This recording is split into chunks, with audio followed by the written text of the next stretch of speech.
Marafiki zangu watanionaje? Wataniona mimi ni mshamba kwa sababu nimeokoka. Jamii itanionaje iliyokuwa inanizunguka? Washikaji zangu ambao nilikuwa nakunywa nao pombe, tunashinda nao maklabu, kuzunguka maklabu, tunanunuliana bia. Wataona kwamba nimefilisika, wataona kama nimechoka, watasema kwamba siku hizi labda huna pesa ya kutamba hapa mjini, ndio maana umekata moto, umeamua kuokoka, umekimbilia huko kama kivuli cha kujificha umaskini wako na shida zako.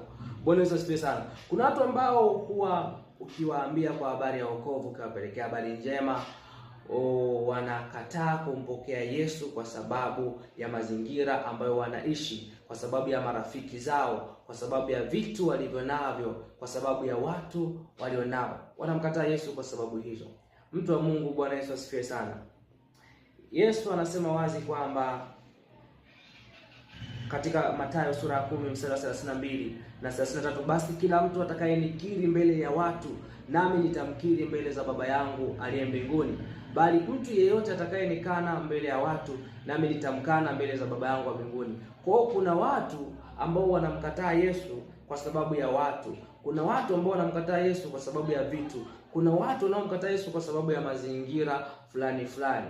Wanatafuta visingizio na visababu fulani fulani. Kwamba mimi siwezi kuokoka kwa sababu ya wazazi wangu, siwezi kumfuata Yesu kwa sababu ya jamii inayonizunguka au watu wa karibu yangu, au kwa sababu ya mume kwa mwanamke, au kwa sababu ya mke kwa mwanaume, au kwa sababu ya wazazi kwa mtoto. Unaona, unatumia vigezo vya sababu za kujificha kwenye vitu na watu ili usimpokee Yesu.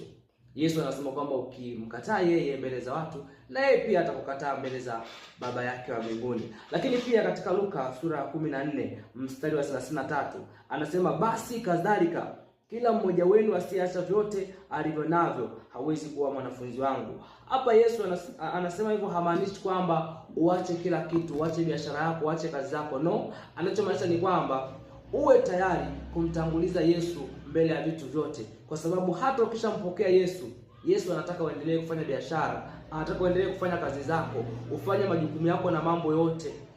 Yesu anajua unahitaji fedha, anajua unahitaji kila kitu cha msingi ambacho kila mwanadamu anakihitaji. Kwa hiyo anajua yote hayo itabidi uwe nayo, ila tu uwe tayari kuhakikisha kwamba hivyo vitu havimtoi Yesu kwenye maisha yako, haviondoi nafasi ya Yesu kwenye maisha yako. Ndio kitu ambacho Yesu alikuwa anakimaanisha. Sio kwamba uache kila kitu, usifanye kazi yoyote ile, wewe umfuate Yesu tu. No, hajamaanisha hivyo. Anachomaanisha ni kwamba uwe tayari kumtanguliza Yesu mbele ya kila kitu.